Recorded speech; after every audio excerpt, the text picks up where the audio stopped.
Alright, in this video we're going to be looking at finding Cartesian equations and sketching both lines and circles on the complex plane. So this first example I've got here, the question says find the Cartesian equation of the line equidistant from Z1 and Z2. Now, if we were to sketch this on the complex plane, we could mark Z1 and Z2, and then basically we would just it would be fairly quick and easy just to guesstimate where the line would go. So we don't really sketch lines on complex planes too much, but this is more of a typical type of thing that you'll need to do, and that is to convert this information into a Cartesian equation. So remember, Cartesian is just x and y. So we know that our line is going to look something like, and I'm not being too accurate here, but it's going to look something like that, I would imagine. But we know that for a line, the standard form of a line, z minus z1 magnitude equals z minus z2 magnitude. This distance, I'll emphasize that over and over, this distance equals this distance. Now, the link between complex and Cartesian is this, and you remember this from your complex numbers. Z is equal to x plus iy. That links the complex notation with the Cartesian notation. So what we're going to do is substitute in some things that we know. Before we do, we'll actually substitute in Z1. Z1 is negative 2 plus 3i. Now, so we've got Z minus Z1. Now you'll notice I've made a mistake here. We actually need to put that in brackets because it's Z minus all of that equals Z minus Z2, 3 minus I. Let's just simplify that a little bit more. So we'll go Z plus 2 minus 3i equals Z minus 3 plus I, getting rid of those brackets inside. Now, if we want to convert to Cartesian form, we take this complex form here and we make this substitution.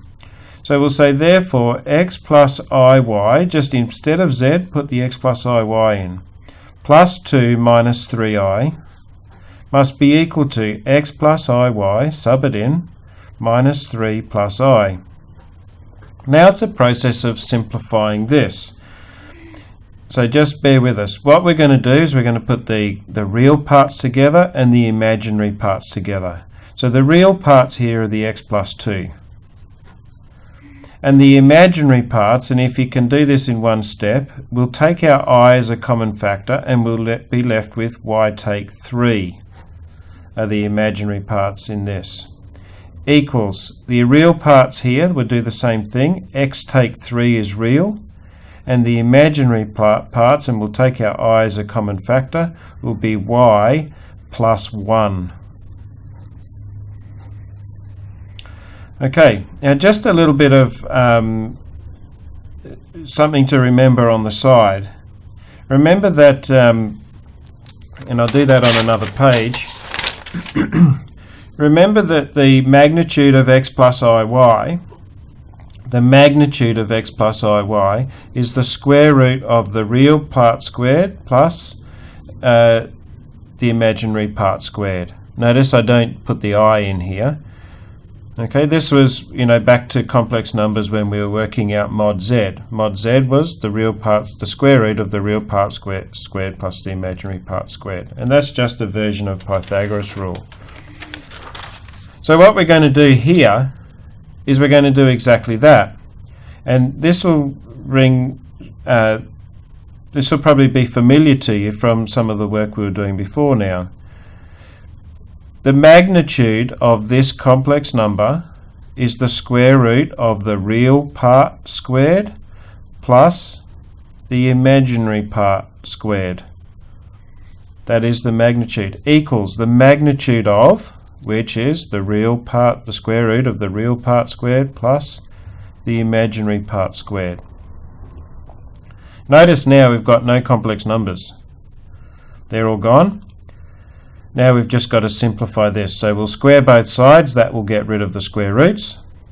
And we'll expand the brackets. So x squared plus 4x plus 4 plus y squared minus 6y plus 9 equals x squared minus 6x plus 9 plus y squared plus 2y plus 1. Simplify, collect all your like terms. X squared minus x squared's gone. Y squared there, y squared's gone. So we're left with 4x plus a 6x will give us 10x. We've got a negative 6y, take away a 2y will be negative 8y. We've got a 4 and a 9 is 13, or the 9s can wipe each other out. We've got a 4, take away a 1 is a 3, equals 0. And here we have then the Cartesian equation of the line that is equidistant from those 2 points. Notice it's good that all of the x squareds and the y squareds cancelled, because otherwise we wouldn't have ended up with a linear equation. So in a nutshell, to convert polar to Cartesian form, we simply substitute x plus iy and find the magnitude using the square root of the real part squared and the imaginary part squared. Okay, now we're going to move on and have a look at sketching circles and finding Cartesian equations of circles. So the 2 examples I'm going to do here, this is from the current book, Worked Example 17. The example I'm going to have a look at is sketch z plus 1 equals 3. The magnitude of z plus 1 equals 3. Okay, first of all we need to recognize that it is a circle, and you'll remember the standard form of a circle. The standard form of a circle was z minus z1 equals r. Okay, so we know it's not a straight line because it's not 2 distances equal to each other. It's just one distance equals a constant, so we know that's a circle. But put it in standard form. Remember, we need to write it as z minus z1. So z minus z1 is going to be negative 1 equals 3. So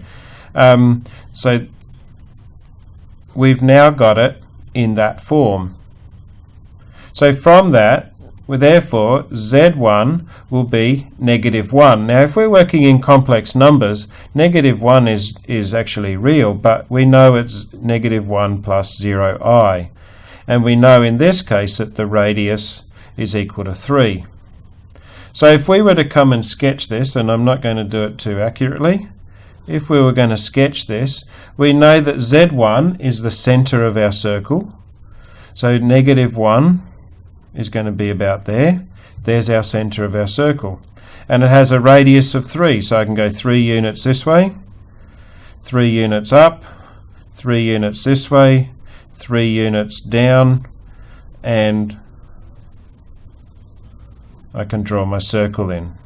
Don't forget to label your axes. And that's a very quick, rough circle. We could label this point would be 2, this would be negative 4. Okay, 3 units up, this would be negative 1, 3, and this would be negative 1, negative 3. So they're the key things that we would need to label. Second example we'll have a look at is this one, magnitude of z minus 2 plus 3i equals 4. So once again, we've got to recognize the type of question that it is. It's not a straight line because it's not 2 distances equal to each other. It's a distance equals a constant, and we know that's the standard form of a circle. To put it in standard form, remember we wanted a z minus z1. So let's put the z1 in brackets to make it really obvious. Z minus, well, that's going to have to be a 2 and a negative 3i. So if you expand that, you get that. Equals 4. Therefore, this is a circle. Z1 equals 2 minus 3i, that's the center. And our radius is equal to 4. So if we were to come and sketch this now, and I might run out of space here, let's see how we go. We'll try and keep up a bit. Okay, imaginary and real. So the center is at 2 and negative 3i. There it is. Z1, and I could label it as 2, negative 3. And our radius is equal to 4, so from our center we'll go up 4, which will take us up to there, out 4 down there, down 4 down here, and backwards 4 would take us back to about here, and we draw our circle in.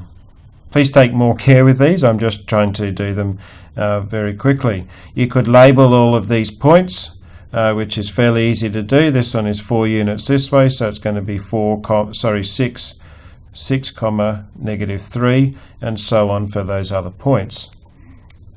So sketching in complex form is relatively quick and easy. The last thing I'm going to do is take this example here and convert it into Cartesian form.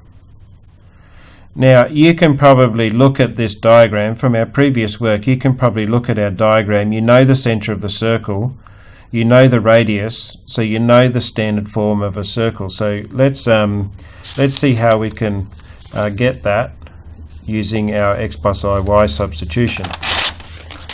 So we'll say find Cartesian equation of, and it was z take away 2 plus 3i equals 4. So straight away, to find the Cartesian equation, our link is let z equal x plus iy. So therefore, magnitude x plus iy, take away 2 plus 3i equals 4. All I did was sub in the x plus iy. Now let's put our real parts together. We'll get x minus 2 plus I outside of y plus 3 magnitude equals 4. Now we know the magnitude of a complex number is the square root of the real part squared plus the imaginary part squared. That must be equal to 4. Square both sides to get rid of the square root, and we get x minus 2 squared plus y plus 3 squared equals, don't forget to square it, 16.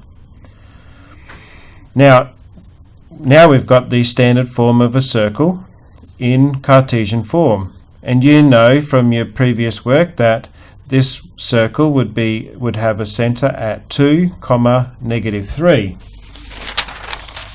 which is exactly what we had here at 2, negative 3, 2, negative 3, and it would have a radius of the square root of that, which would be 4, which is what we had back here. So fairly quick and easy to convert between complex form and Cartesian form for circles.